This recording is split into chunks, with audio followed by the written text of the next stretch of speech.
Okay, here we are with another episode of the High Ground, powered by Premier Companies. Good morning, Sal. Good morning. How's it going today? Doing wonderful. Good. Hey, we have Bruce Kettler joining us remotely. He has some obligations at the State Fair today, Indiana State Fair going strong. So he has graciously joined us remotely to fit it all into his schedule. So how's it going today, Bruce? Going very well. I'm liking this August weather. This is, we'll take this. Yeah. We get a little break.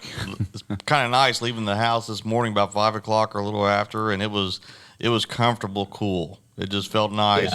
Yeah, felt good. So, I went to a field day yesterday, and it was actually really nice to be out in the field with some farmers. And I was like, man, we'll take this for August all the time.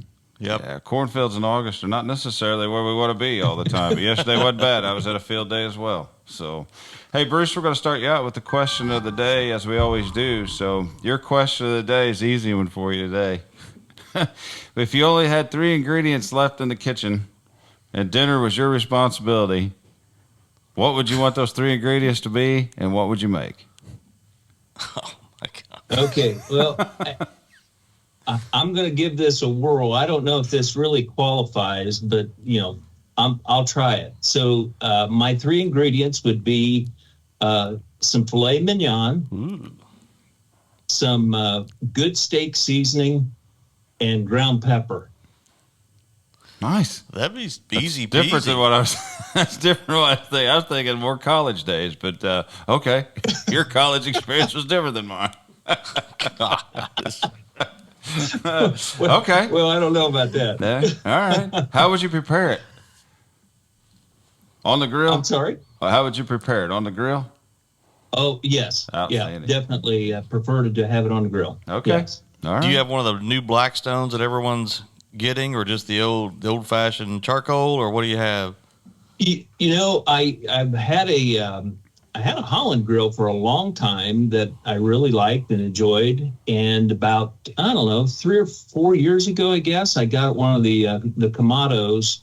The Kamado, it's a Kamado Joe that uses, real charcoal, and I love it. I'm still learning. I've fried a few things too much. I've attempted to smoke 1 or 2 things that maybe didn't turn out so good.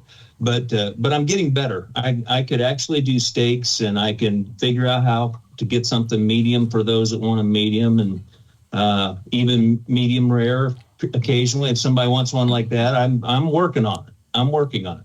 Well, good. Yeah, I went back to a charcoal grill 2 weeks ago, and I hadn't had one for a long time. I had propane and a Blackstone. I went back to charcoal, and I think patience is what I'm lacking in it, because it gets to about the temperature I want to cook on about the time I'm pulling my stuff off. So we're learning. So, Sal, question of the day to you. I don't know. This threw me. This time of year, we've always got good sweet corn. Customers are bringing sweet corn in and dropping those off of the branches. So I would have to say it's going to involve sweet corn. And I'm going to go with what Bruce had said. I was thinking, what do you have with sweet corn? With steak and potatoes. And make it easy peasy and simple. And I like ribeyes. So ribeye is my favorite steak. So, but before that, my mind was going. I was like, okay, pepperoni, mushroom, sausage. What do you make with a pizza? How do you do this? With 3, I thought you were going to say cornflakes, milk, in a bowl. that would work. Squirrel, but I mean, 3 ingredients. Well, you guys think at a way grander scale than I was thinking, because I go back and I look over at all of the years that our children were growing up, and if we wanted to throw a meal together, if I had eggs and potatoes and shredded cheese, we always had a meal. Scrambled eggs. That's it. You just threw it all in the skillet, and when it got hot, you always threw shredded cheese on it and called that. You put potatoes in with the eggs? Sure. Okay. Oh yeah. Bruce, what do you think about that? I love eggs. Love scrambled eggs. I hadn't thought about the potato. My scrambled eggs usually do have some cheese on them, though. Yeah, we do too. I don't know about the potatoes. I'm with you on that. I fried the potatoes up, and then you slide them over the side and cook the eggs, and you mix it all back together and throw cheese all over the top of it. So we'll have to see what the let's check the viewer comments on this one. Not highbrow Washington County, but we may do highbrow. Highbrow. Yeah, absolutely. One brow Washington County. pretty accurate sometimes. All right, Bruce, let's get an introduction from you, and let's do a little bit of your history, and then we want to transition from your last role, which wasn't very long ago, to your new role. So, give us a little background on Yeah. yourself.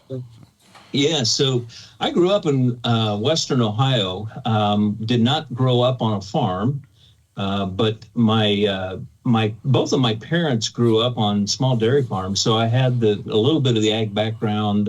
Uncles, grandfather that farmed. My dad worked actually in ag retail, and that's I think how I got my love of agriculture, specifically agronomy. I'm an agronomy major by training, and I always appreciated what he did, and he started really as an applicator and did some sales work, and eventually managed retail facilities for several folks in his career. And it's kind of interesting. I've told folks, for me coming into this role at ACI, to a degree, it's kind of like coming back home.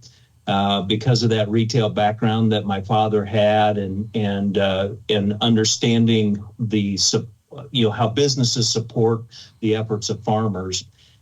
Did that. So I went to school, as I said, an agronomy major with an ag business minor, and worked for what is now Corteva for a number of years. Almost 17 years there in various roles. In fact, that's how I got to Indiana. I worked here in the corporate office in Indianapolis, and that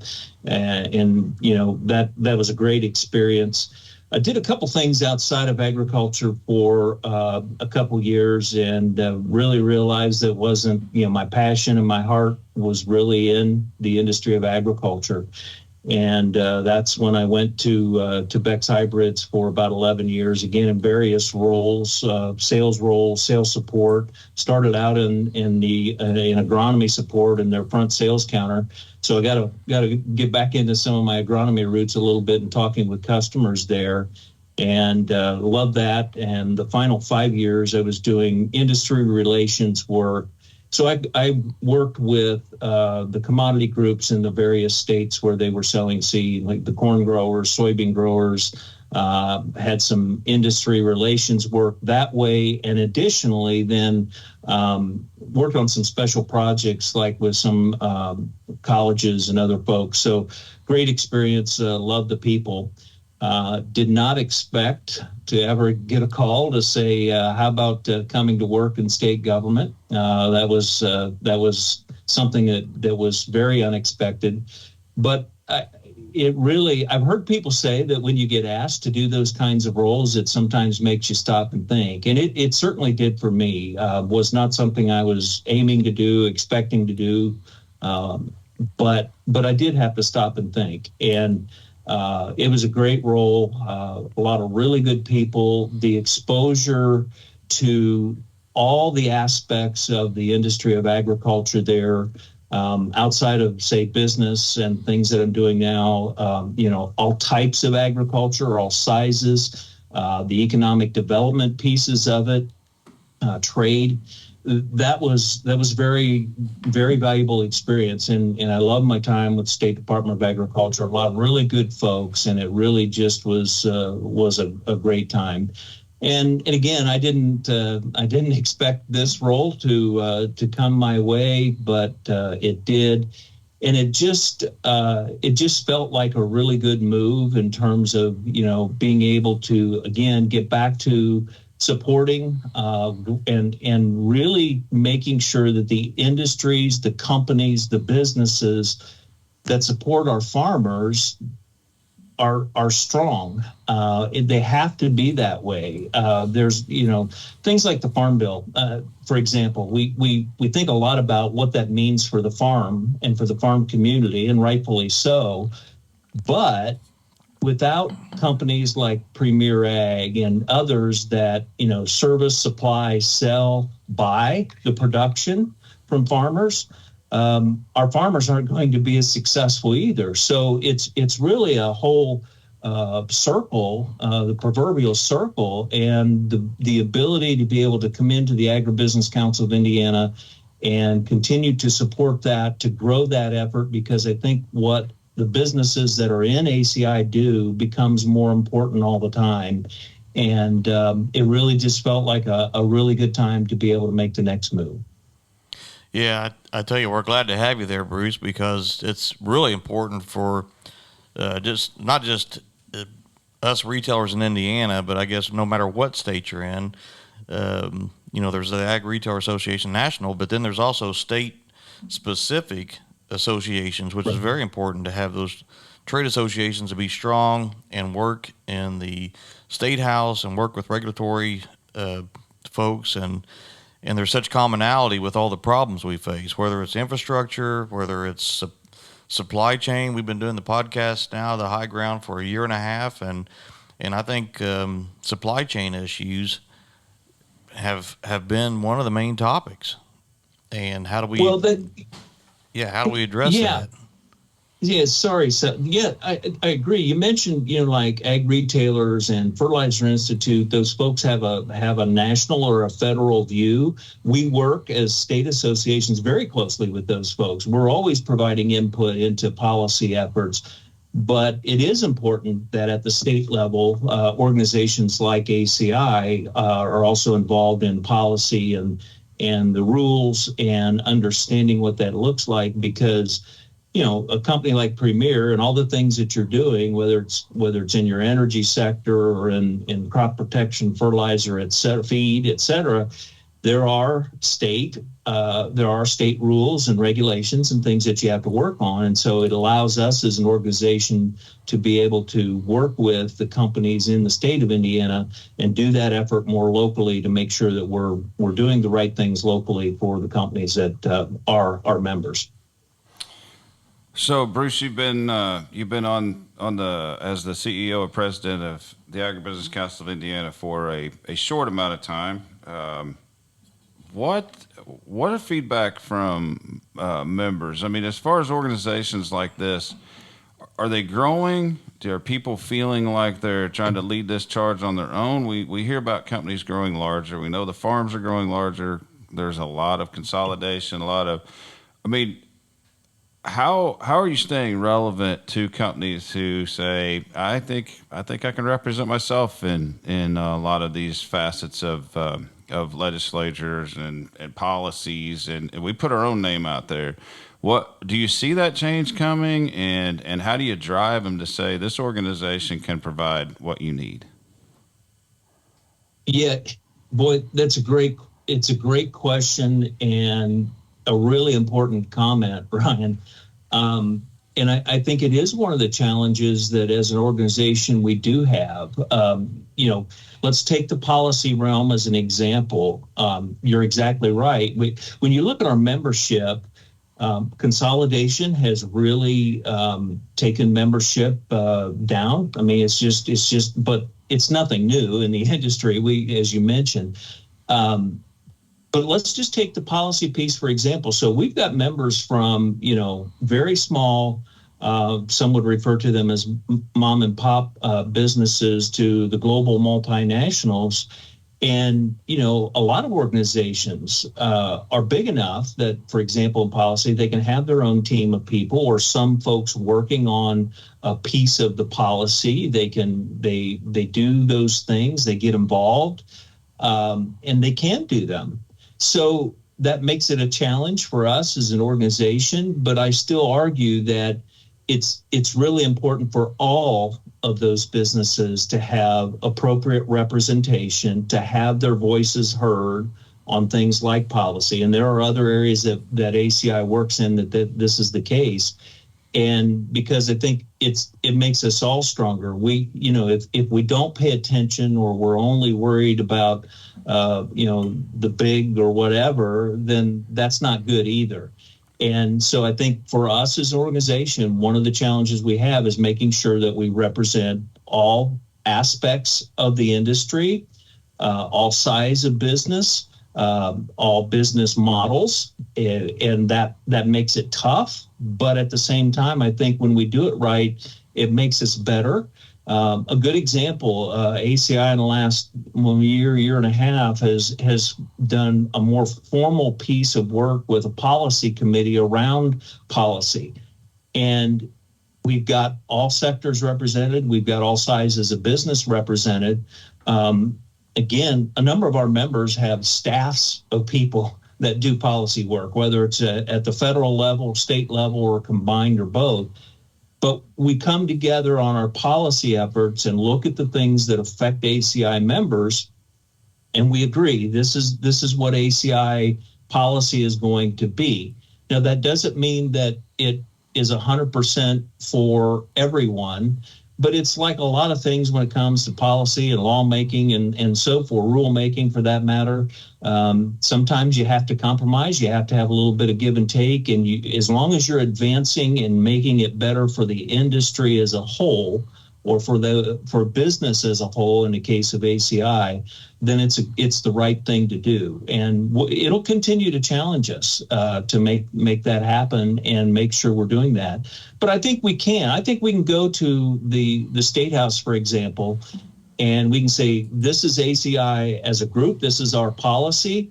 But we can also go in and talk to legislators and say, now, please understand, we've got people that agree with most of this. We have people that disagree with most of it.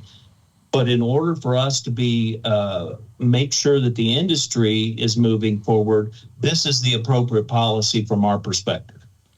Yeah, and it's even though, I mean, I know what you're saying. I mean, Premier Ag's in 25 counties and ag in retail.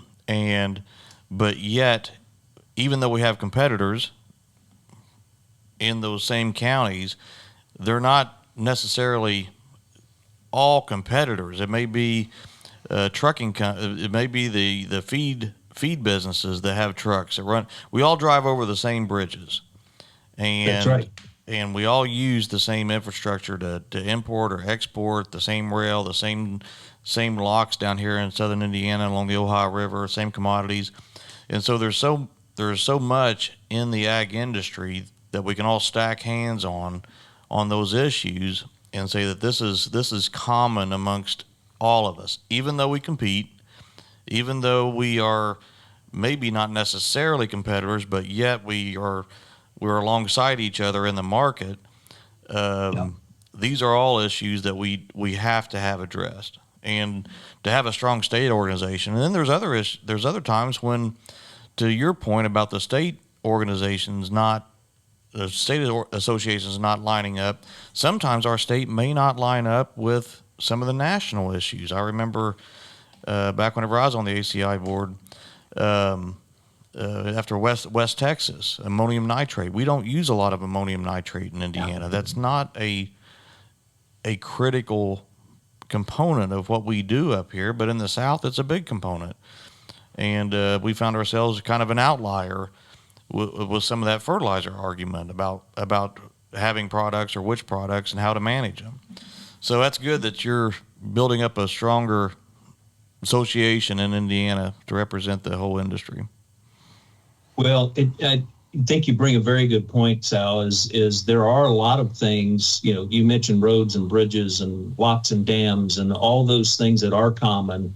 It doesn't matter the size of your business in agriculture. It doesn't matter, even to a degree where you're located. You still need those things to be able to function well as a business and serve your farmers and your customers. And yes, we can all compete where we need to compete, but there are certain things that are still important. The other part of that becomes simply, we mentioned consolidation earlier. As the numbers change, we also have to think about our place in society, if you will. Fewer and fewer people are on the farm. Fewer and fewer people have any kind of affiliation directly to the farm, for example. And so our numbers are dwindling in terms of people that even understand why we do some of the things we do in our industry. And so again, as an organization, part of what we need to do is make sure people understand these are the reasons why we have to do some of the things that we do. And I think that's where an organization like ACI can really ramp that up. So what is on the agenda? I mean, you're pretty new in the president and CEO role. So what is on the legislative agenda for the Agribusiness Council of Indiana? Yeah, legislatively, this last legislative session, we thought it was going to be really pretty calm for ag until some of the budget bills came out, and there were some things around rulemaking that would affect the particular any of the regulatory agencies. In the case for ACI, it was mostly around the Office of Indiana State Chemist, so the regulatory function around crop protection, fertilizer, feed, those areas. Um, there were some, frankly, there were some really bad things that could have happened. The way it was proposed in that bill, ACI and others, I think we got the worst of those things taken out. We had really good dialogue with legislators. There will be some changes for the state chemist office around some efforts. In fact, in the next couple of weeks, we'll know. I'm supposed to go to the pesticide review board meeting here coming up in a couple of weeks, and we'll know specifically what they're looking at. But we've been pretty fortunate, Indiana, from a regulatory standpoint with agriculture. We work well with state chemist office and other regulatory areas. We're very fortunate in that respect, and I think that's one of the things that was a little concerning to us was, look, we work with them to make sure that the regulatory environment is good. We understand sometimes regulations have to happen, but let's work together to make it work for everyone, and we've done that here. So we'll see in the next session. Right now, I'm not hearing. I keep asking, what are we hearing? I've got a meeting with State Department of Agriculture later today. We'll see if they've got some things happening legislatively or expecting. We're not hearing of anything right now, but the reality is it's really way too early to know what's going to happen and what's going to change in the regulatory environment or in the legislative environment and what that might look like. Something always comes up, and again, thus the reason for an organization like ACI to be there, to be present in the State House, to keep our ear to the ground. And then the value of members being able to tell us what they're hearing in their communities and from their legislators. So we'll see. I don't expect anything at the state level to be too major. Federally, of course, the Farm Bill is the big thing right now. We'll continue to watch that. ACI is teaming up 2 weeks, in fact, 2 weeks from yesterday, with the Agri Institute to have a Farm Bill kind of a roundtable session. We're taking a little different slant on it. I mentioned earlier, things like the Farm Bill are focused on the farm as they should be. But our approach with this roundtable session is to say, okay, the Farm Bill affects farmers, and they make decisions based upon some things in the Farm Bill sometimes. But those decisions that they make also affect people like Premier Ag and what you do. It's a trickle-down effect, and it affects our members. And so we're going to have a conversation. We're going to bring farmers in, say, okay, here's what I pay attention to. But then our members and people in the industry can listen to farmers' concerns, what they're thinking about, and then make decisions for their business about what they have to maybe be changing or affecting for their service for their customers. And so I think it's going to be a great session. I'm looking forward to it. It's a little different day. We're saying it's the Farm Bill beyond the farmer's view and looking at how our members and businesses will be affected. Bruce, back to ACI as an organization. You have a conference coming up here, the annual conference coming up, and it's going to be. I know that's a huge deal to put together and get organized. What are your topics for this year? And if you want to highlight that a little bit, I mean, this will be out obviously before that happens. So let's talk about your conference and plans for that. This is your first one. They're a pretty big deal. So I'm sure that was a trial by fire for you. Well, this is where I need to give a shout out to Jen Weldon. Jen is very organized and knows how to put these things together and does a great job with it. So we'll start out first day, August 15th is the first day of our conference. We have things like our board meeting, our policy committee gets together and starts that policy conversation. What do we think is going to happen? Where do we want to be? Are there topics that we need to be looking into to work on that? So the policy committee will get together. We have I mentioned this Farm Bill meeting that actually starts at 3:00 and it's open. We hope that farmers and business people will come. It's called Farm Bill, What's on the Table. That starts at 3:00. We have our opening reception then from 5 to 7. So that's kind of our first day.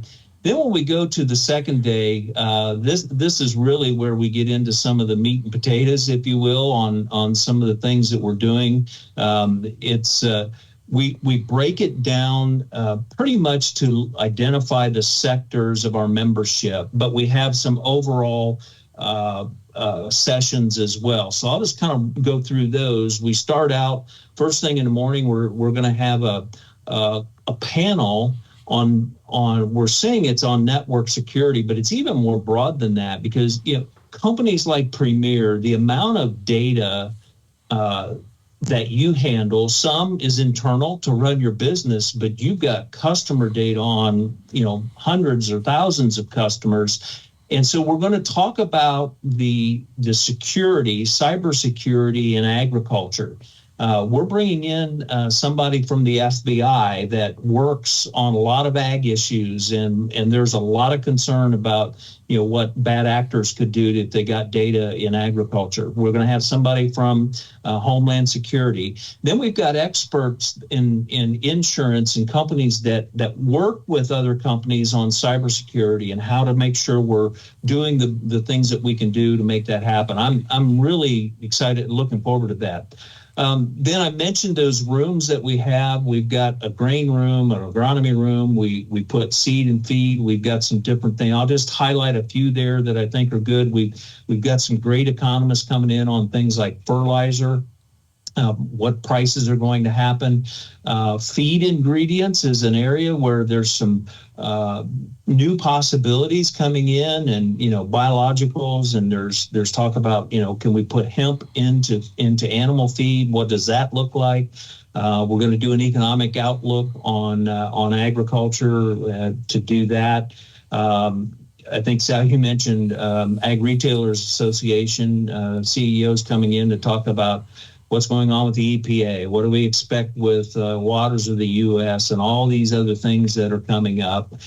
We've got a session in the afternoon on cover crops and what that looks like. We have a farmer panel that I'm excited. Who's Your Ag Today is bringing in some farmers and talking about what they're interested in when it comes to a service provider. What do they appreciate? What don't they appreciate? And I think that's going to be very good. And Eric Pfeiffer and Who's Your Ag Today will be doing this. We've got a session about biologicals. I'm really intrigued. I think back to my time in this industry, and boy, this whole area of biologicals, whether it's in crop production, around seed treatments, even in the animal space, is pretty interesting. And so we're going to start a conversation about what are biologicals for? What do they do? More importantly, what can't they do or won't they do? So people understand that. And then our keynote address is a guy named Kevin Folta. And I don't know how many people are familiar with Kevin. He's from the University of Florida, but for a number of years now, he's been doing a lot of work. I think it really kind of started with biotech traits in crops, and the misinformation and the really bad science that gets quoted around these things. And Kevin's developed a podcast. He's got a website called the Genetic Literacy Project. If you're not familiar with it, I encourage people to go look at it. They're doing some really neat things. Genetic Literacy Project is around crops and animals and agriculture, but they also have some things around the human space that are pretty interesting and really really intriguing. And Kevin does a really good job. He's at a university, but he's an academic, but he's not. He makes things in a way that even people like me can understand it.